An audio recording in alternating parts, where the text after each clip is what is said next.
Bom, pessoal, bom dia a todos. Então, continuando a nossa investigação envolvendo polos magnéticos, força e torque em cima de dipolos, etc. A gente viu, então, em aulas anteriores, como é que fica a questão do torque que age num dipolo quando o campo magnético é homogêneo, e agora a gente quer investigar o que acontece quando a gente tem um dipolo pequeno, situado num campo magnético que não necessariamente é homogêneo. Então, agora a gente quer desenvolver expressões para isso, e aí para chegar nessa expressão, para determinar como é que fica o força e torque que age num campo magnético, num dipolo magnético, quando está submetido a um campo magnético homogêneo, não homogêneo, a gente precisa tirar algumas propriedades. Então, primeiro vamos tirar essas propriedades e depois, na próxima aula, a gente vai aplicar essas propriedades para achar efetivamente como é que fica força e torque por caso de dipolo magnético situado num campo magnético não homogêneo.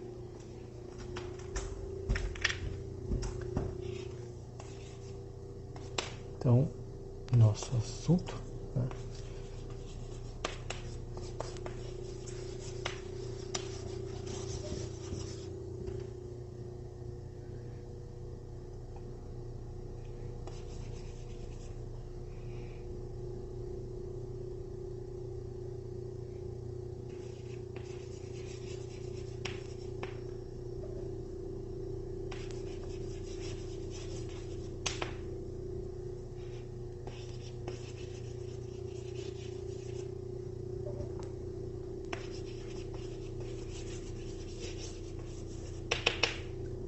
Então a gente quer falar sobre o que acontece ao aplicar um campo magnético não homogêneo em cima de uma espira, ou que vai ser caracterizada por um dipolo magnético.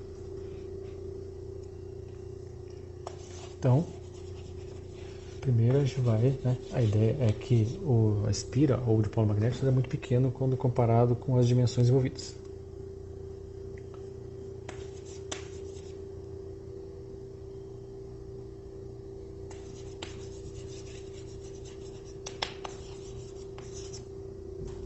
O dipolo magnético associado à espira,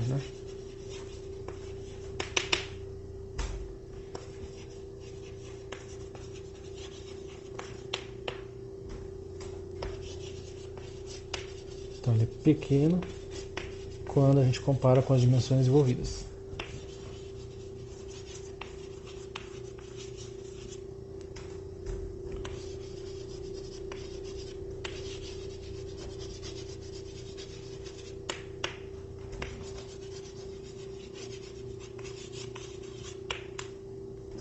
E aí a gente vai fazer algum tipo de expansão.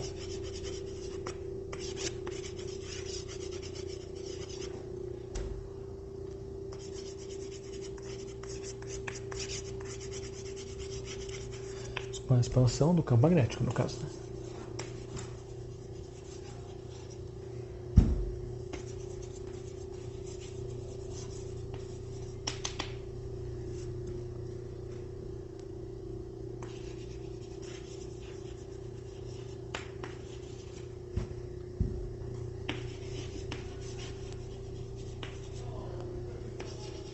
E aí a gente vai fazer uma expansão em torno de alguma origem que seja de interesse para o problema.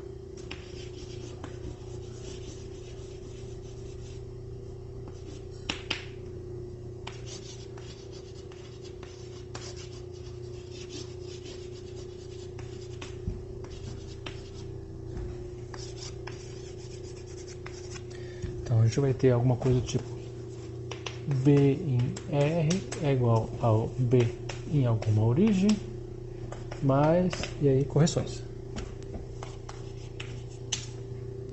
Sendo que a força,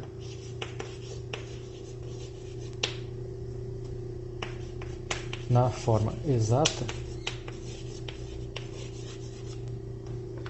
vai ser dada por isso aqui, Força é uma integral de J vetor B na região em que a gente tenha J sujeito ao B. Essa é a expressão exata. Daí agora a gente precisa fazer algum tipo, né, de algumas propriedades, e aí para isso a gente tem que demonstrar primeiro essas propriedades.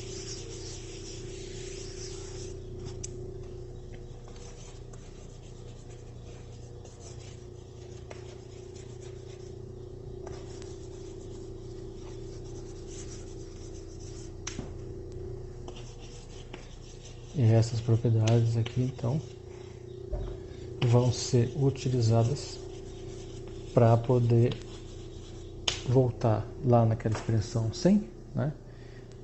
E reescrevendo o B na forma de uma série, né? Verificar como é que ficam então alguns termos nessa série. Em particular o primeiro termo que seja não nulo. Né?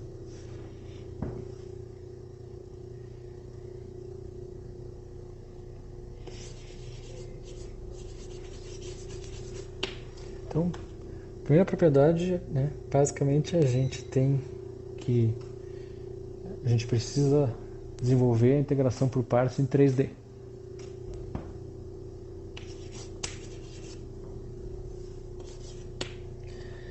Então, pensando em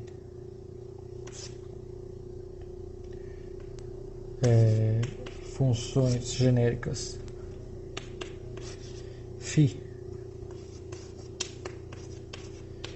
e w, a gente tem a seguinte relação. Se desenvolve o divergente de φ vezes w dessa forma que está aí. Daí, tendo isso, agora a gente pega e faz uma integração de volume de 102. Integra no volume essa expressão.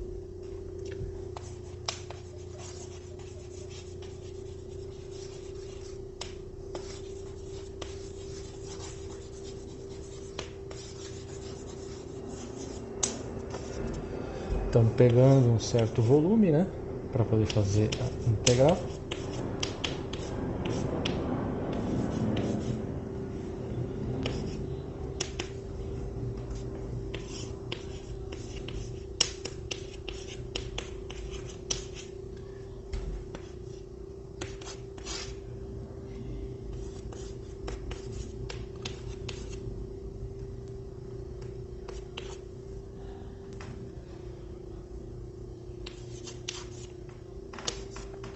Então, a integral de volume do lado esquerdo é igual a integral de volume do lado direito. Né?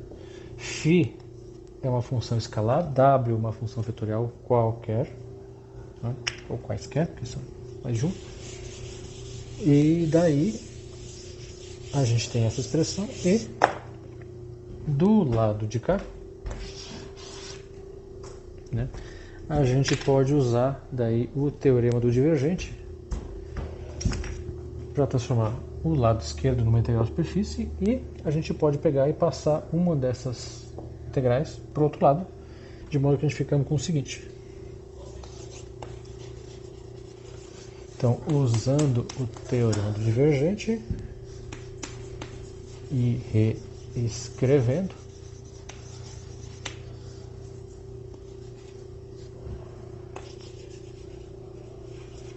a gente obtém isso aqui. Então, a integral W escalar gradiente de φ integrado num volume é igual a integral de superfície que delimita esse volume. W escalar n ds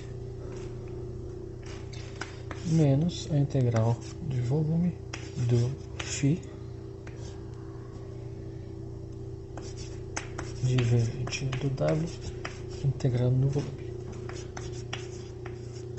Isso basicamente é como é que você faz, né, a integração por partes em 3D. Né? Algo do tipo UdV é igual a U vezes V nos limites, né, menos integral de V de U.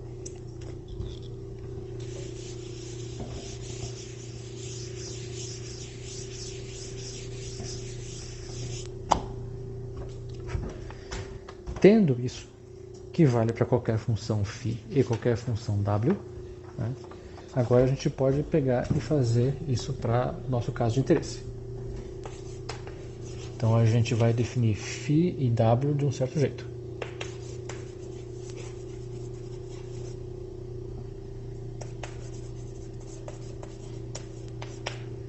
Então φ para nós vai ser uma função g e w para nós vai ser uma função f que multiplica j. Então f e g são funções escalares, j é a densidade corrente.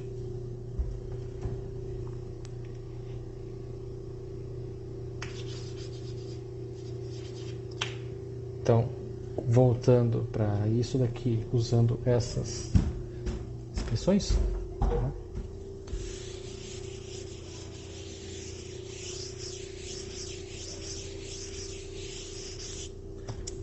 A gente vai ter o seguinte. Então, φ é g e w é f vezes j. Então, f vezes j escalar gradiente de g dv igual integral de superfície de φ, que é g, fj escalar em ds menos a integral de g gradiente de fj ds não ds sim dv.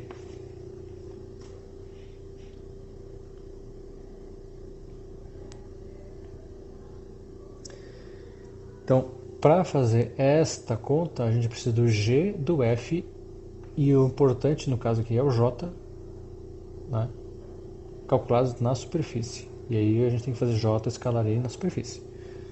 Então, se a superfície ela é uma superfície finita, né, a gente vai ter algum certo j lá na superfície. Mas se o j ele é limitado, né, ele está numa certa região limitada, né, ou seja, j é localizado, então a gente tem uma espira, por exemplo, né, ela é localizada. Então, a ideia aqui é, vamos estender essa integração de volume que vale para qualquer volume, vamos estender essa integração de volume para ser um volume todo espaço. E aí, como o j está aqui, j não está lá. E como o j não está lá, j lá é zero. Né? Então, j na superfície, que quando a gente estende o volume para ser infinito, né, a superfície está muito longe do nosso j, de modo que o j lá é zero, de modo que a integral da superfície vai para zero.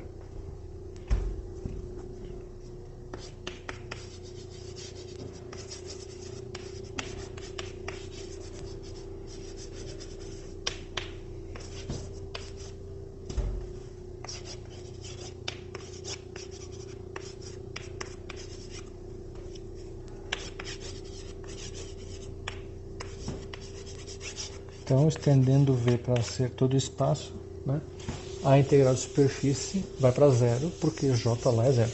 J é localizado.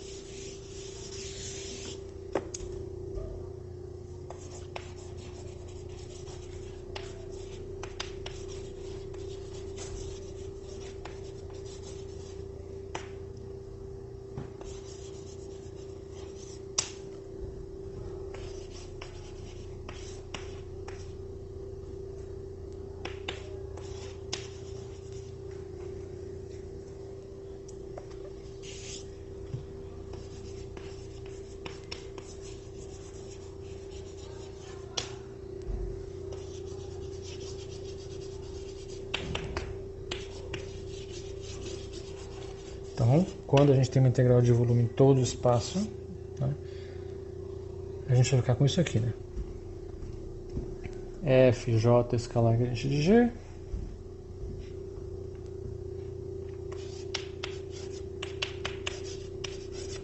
integrado no volume é igual a menos G divergente de Fj integrado no volume.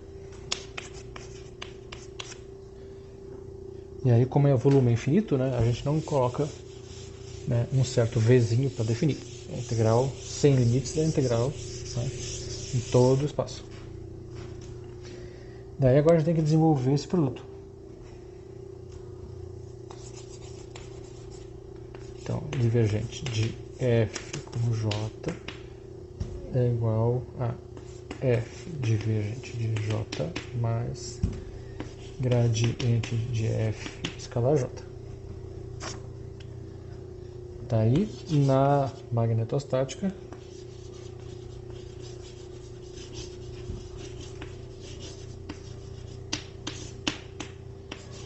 a gente tem que divergente de J igual a zero. J é solenoidal, né? De modo que divergente de J aqui é zero.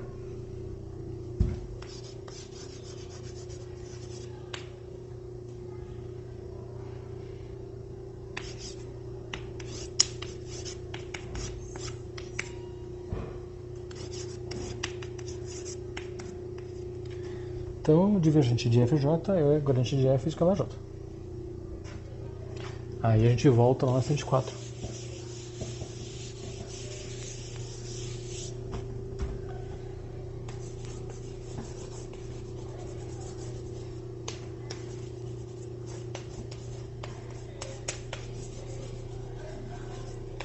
Daí a gente tem o seguinte.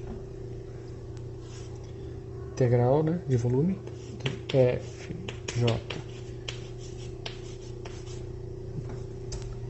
FJ escalar gradiente de dV vai ser igual a menos G.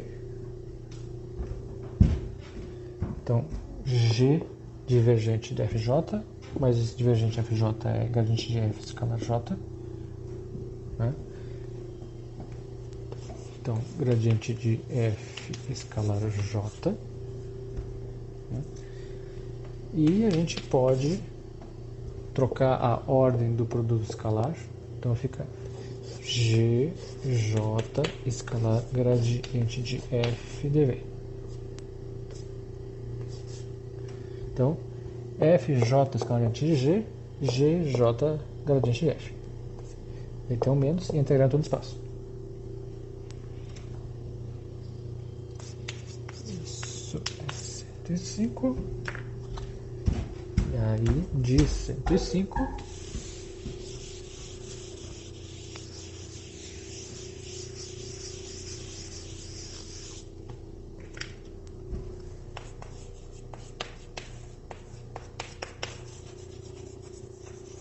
a gente vai ter aí o seguinte, colocando todo mundo para o mesmo lado, né?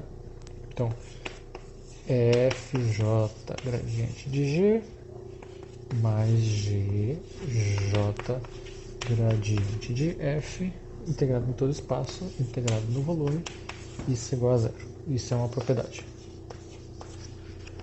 Tá? Então a gente tem a primeira propriedade dadas as funções f de g quaisquer, J é a densidade de corrente, J é solenoidal, J é localizada. Agora a gente vai usar essa propriedade para certos valores específicos de fg.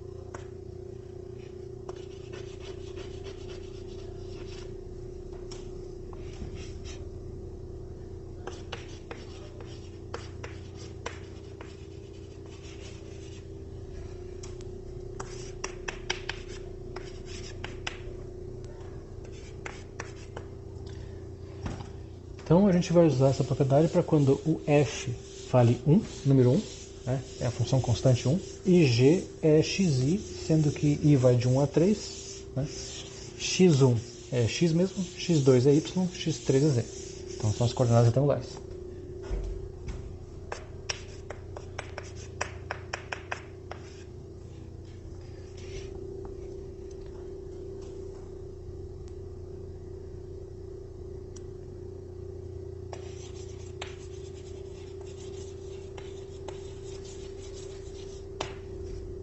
Então, usando isso, né, aí a gente lembra o seguinte, gradiente de 1 vai dar 0. E gradiente do xi, né, vai ser, se o xi for x, por exemplo, né, e pensando em retangulares, vai ser um ddx do x, vai dar 1, vezes o versor i. Então vai dar o versor correspondente. Então, isso aqui, né, 1 j gradiente de xi dv mais xi, j, gradiente do número 1, dv, né? Bom, mas isso é 0, né? Isso aqui vai dar j escalar o versor EI. Então, EI vale I, J ou K, retangulares. J escalar EI, dv. Opa, não. Entendeu? Que é só um extra. E lá, o gradiente de 1 é 0, então esse pedaço morreu. Então aqui é dv. Isso é igual a 0. E j escalar EI é a componente I do j. JI dv é igual a 0. Então a integral da componente I da j, densidade corrente, é igual a 0. Então esta é uma propriedade. E aí, disso vai decorrer o seguinte. A gente pega e multiplica essa expressão pelo versor EI.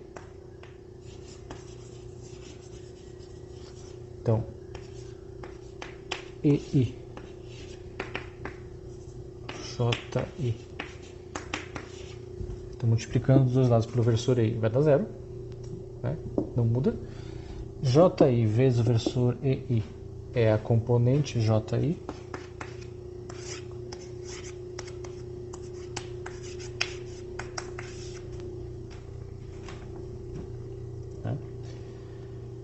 E já que a gente tem que vetorialmente cada componente somada é igual a 0, a gente pode agora somar nas três componentes.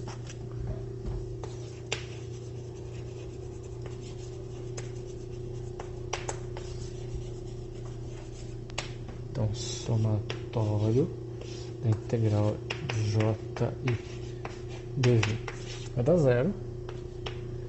Isso aqui é somatório de JI dv, que é 0. E finalmente a gente acha que a integral de J dv é igual a 0. Então essa é uma outra propriedade, tá? Somatório de JI é JX mais JY mais JZ, que é o próprio J. Então a integral do J em todo o volume do espaço, né, é igual a 0.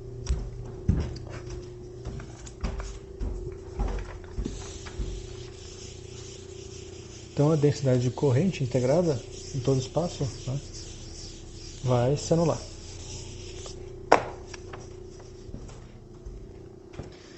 Então, primeira propriedade é quando você faz f igual a 1 e g igual a 1xi, que é aquela propriedade lá. A segunda propriedade que a gente está interessado é quando a gente faz o seguinte.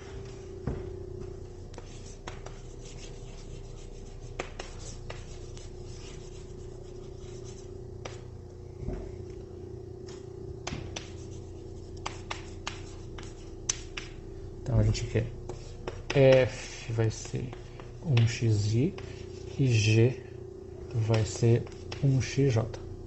Né? Então x1, x2, x3 e o outro também x1, x2, x3. Nesse caso, a gente acha o seguinte. Então, xi j escalar gradiente de xj mais xj j maiúsculo gradiente de xi dv, isso é 0.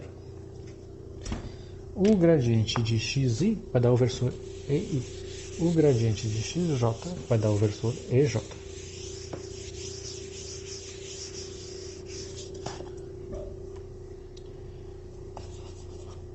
Então, xi j escalar EJ mais xj j escalar EI. integral do volume, isso é igual a zero. Ou, né? X J maiúsculo, J escalar J vai ter a componente J do J.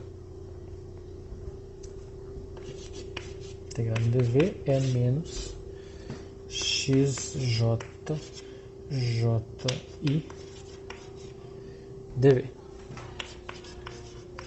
Então esta é uma outra propriedade. Xjj é menos xjji. Então quando troca o índice tem um som de menos na história. Então essa é a segunda propriedade que a gente vai importar, vai precisar. Daí temos mais uma propriedade. Para essa propriedade a gente tem que calcular a seguinte integral.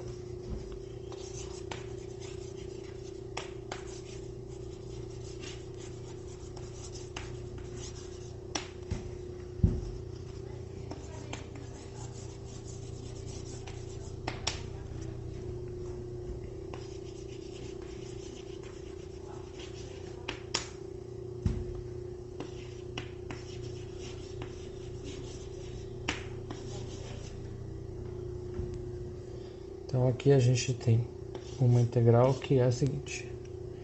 Temos uma função w genérica, que é a função de r de uma certa variável, e é um vetor. Isso escalar uma função r, r' que multiplica ji, que é de r' dv', integrado em dv'. Então, w é de uma coordenada r, aqui a integral é tudo em r'. R vetor multiplicado pela componente i do j.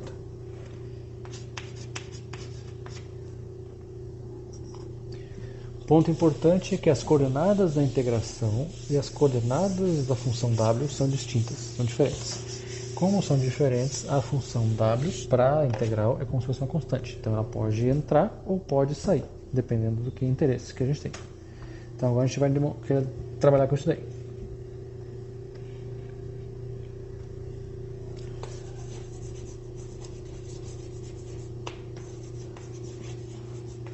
Então a gente agora vai escrever isso do seguinte jeito. O w escalar essa integral r' ji, que é integrado tudo em r', isso daqui é uma somatória de wi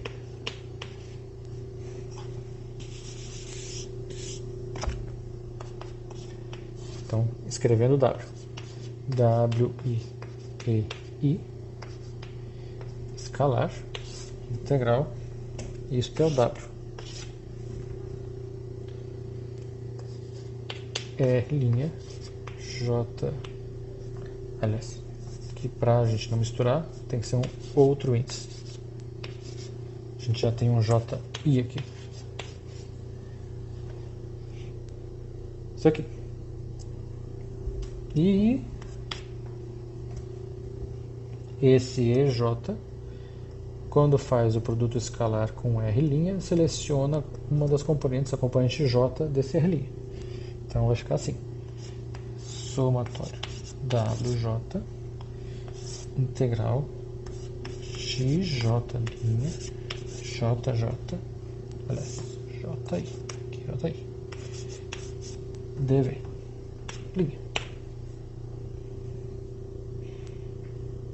Então, WJ e J escalar o R' vai dar XJ'. E aqui é JI, componente I do J. Daí, isso aqui somatório J. Isso a gente consegue reescrever da seguinte forma.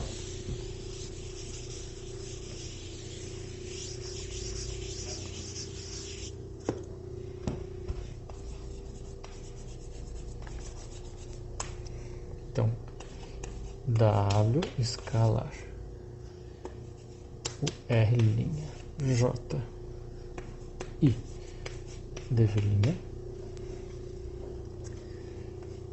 meio da somatório de WJ integral XJ JI develinha mais meio.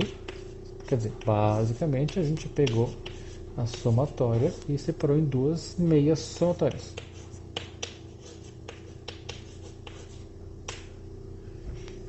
Né?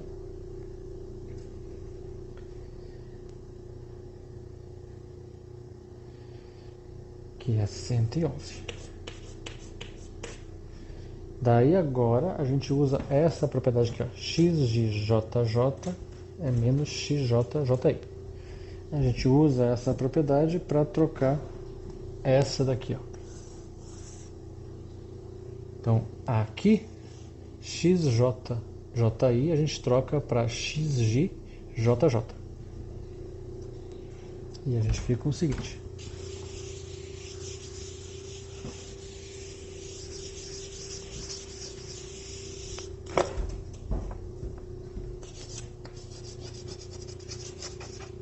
Então, usando o 109 aqui,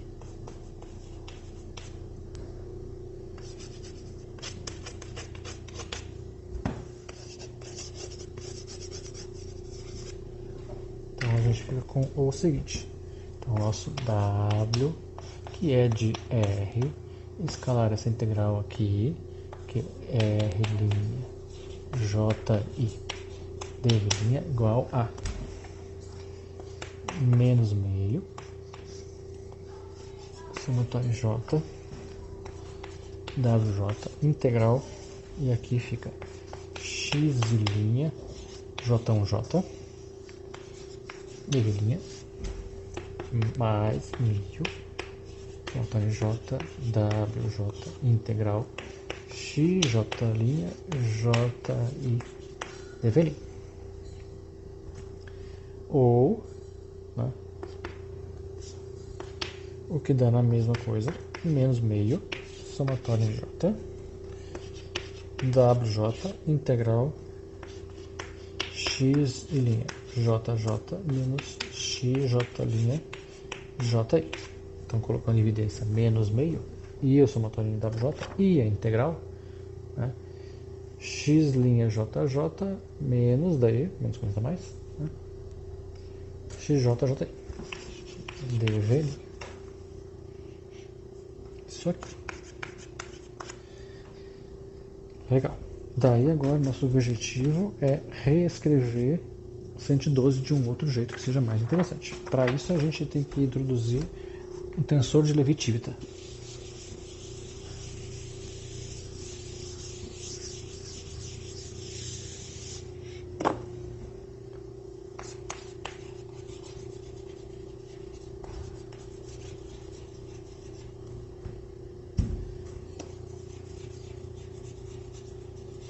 Então vamos escrever 112.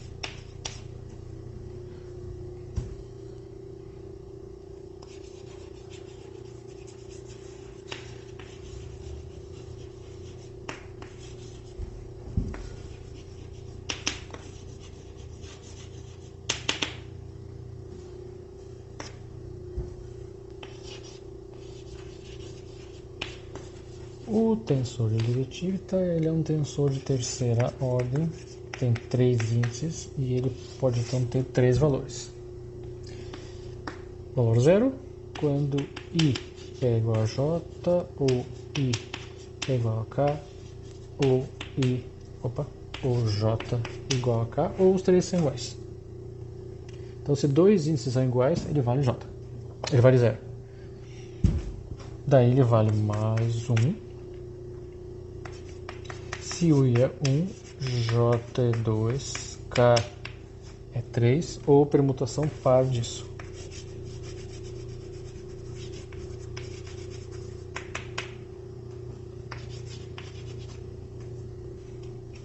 E ele vale menos 1 nos outros casos. O que basicamente significa uma permutação ímpar de 1, 2, 3. Então, isso aqui é 113.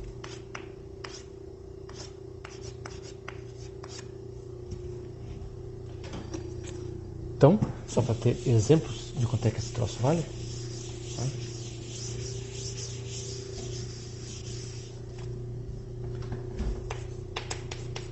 Então, o epsilon de 2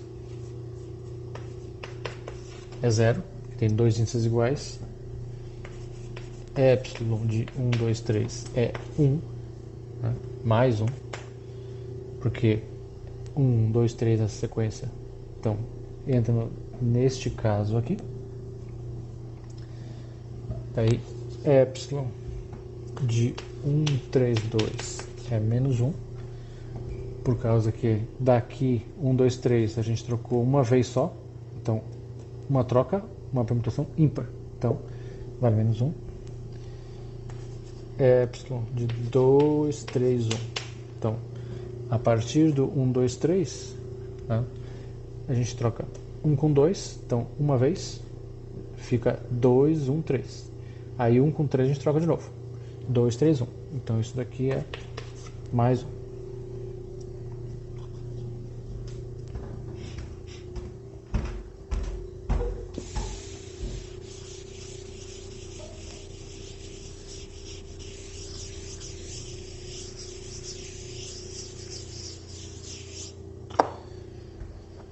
Bom, aí agora aqui, né, a gente olha o seguinte: xijj menos xjji tem cara de produto vetorial, de componente K de um produto vetorial, onde aparece a componente I do primeiro, componente J do segundo, aí troca a ordem e aí tem um sinal de menos na história. Então ali é a componente K de um produto vetorial, né? E aí, para que a gente tenha, então, consistência com relação a isso daqui, né? Qual é a componente K que aparece lá? Já que I vale de início alguma coisa, J está sendo somado, né? Então você tem que somar em J. Então, para que a gente tenha consistência na coisa, né, a gente precisa reescrever isso da seguinte forma.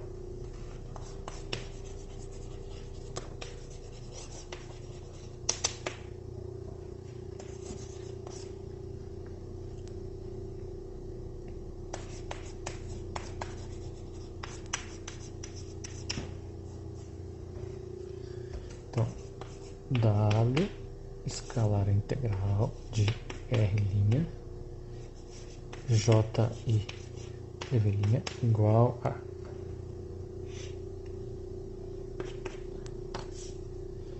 menos meio, tem a somatória que já tinha, que é em J, e aí a gente precisa somar em K, né, considerando epsilon de JK, WJ, vezes a integral de R' vetorial J, componente K disso.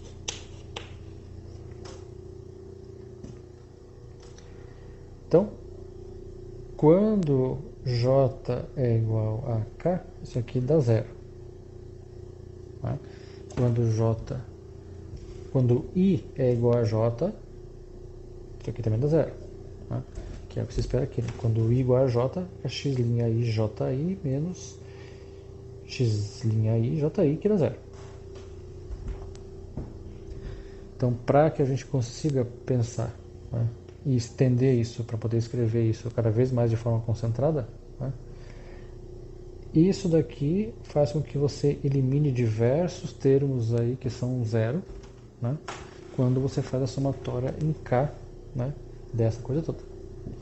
Isso fixa a você ter, dado que o I inicialmente foi definido aqui, né, dado que você tem que somar em J, né, tem que sobrar apenas um K que seja diferente desse I e desse J, para cada J.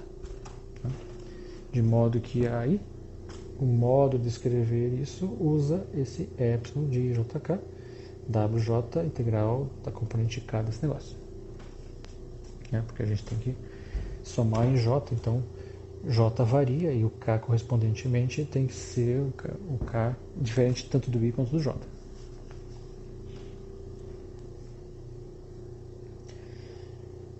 Então a gente tem isso aqui, que é 114. Tá, e agora o próximo passo é como é que a gente escreve um produto vetorial, né, em termos de somatórias.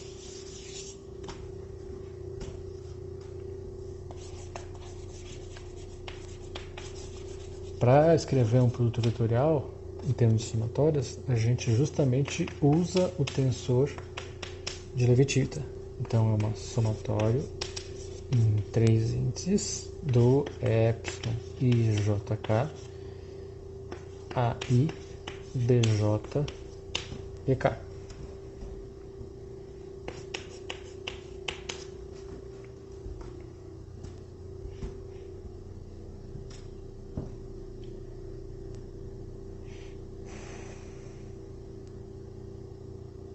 Daí, como esse WJ ele é de uma variável que não é R', ele pode entrar e sair, né, à medida que a gente tem interesse. Esse tensor também pode entrar na integral a hora que a gente for precisar. Então, tanto isso quanto isso pode entrar. De modo que, se a gente faz a comparação, então, é εjk, é εjk. Um elemento, que aqui é WJ, lá é AI, outro elemento, que aqui é R' vetorial JK, e lá é BJ, né? De modo que, para você ter, comparando aquilo lá com isso aqui, a gente consegue escrever esse negócio na forma de um produto vetorial.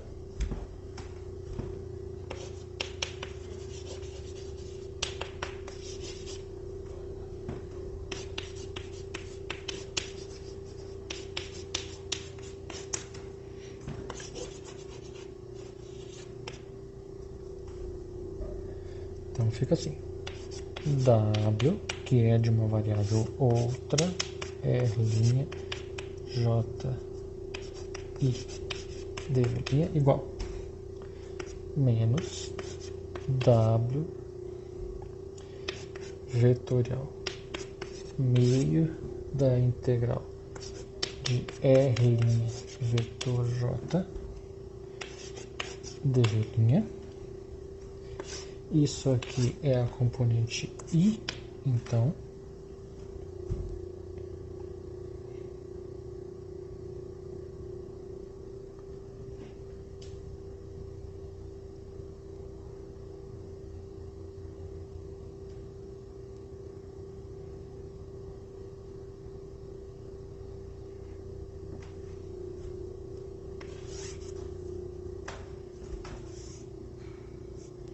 aqui. Isso é a componente I. Tá? Então, WJ, essa parte aqui K, então WJ, essa parte K, vai te dar então a coisa que é a componente I, né? Porque você fez a conta em J e em K, o que sobra é a componente I, né? Te dá então a componente I desse produto aqui.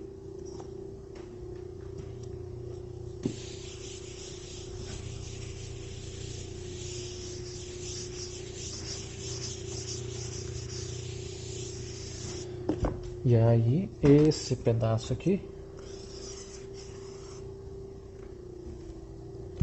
meio de R vetor J, né? Isso a gente mostrou, né, na aula passada, né, de que isso é a definição do momento de polo magnético. Então, W, R', J, D', isso é menos W vetorial M, componente I, porque você está selecionando a componente I desse negócio,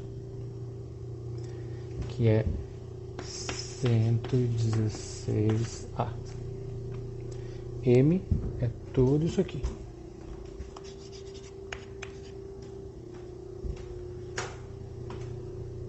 E aí,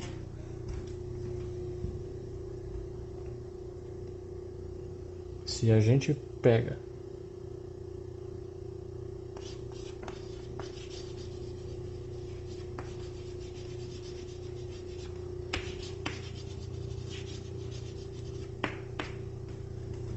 A gente pega essa equação, multiplica ela pelo versor EI.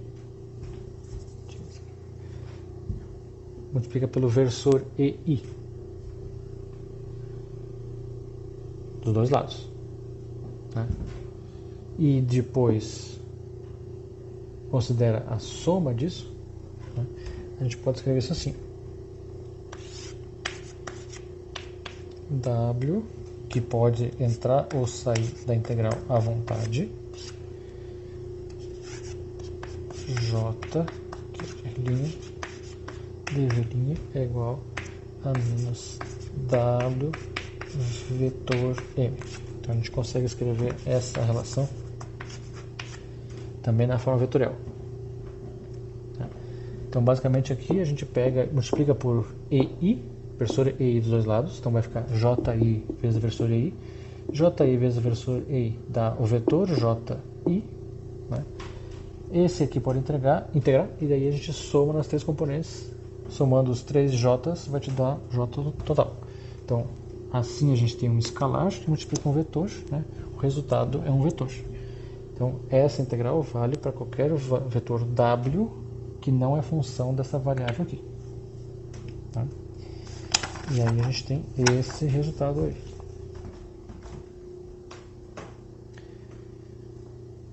Certo? Beleza. Aí, agora, com esses resultados, né, a gente agora pode, né, na próxima aula então, a gente vai fazer isso, a gente pode agora pegar e efetivamente calcular quanto é que vale a força, aquela expressão 100, que a gente tinha lá de início, né, a força magnética que vai agir no dipolo. Então precisamos dessas expressões aqui, né. Aqui aparece o momento de dipolo magnético, né, então a força vai ficar em função do momento de dipolo magnético. E então na próxima aula a gente vai fazer o desenvolvimento para obter essa força. Tá? Pessoal, obrigado. Né? Se curtiu, dá um joinha, se inscreve no canal e até a próxima então. Tchau!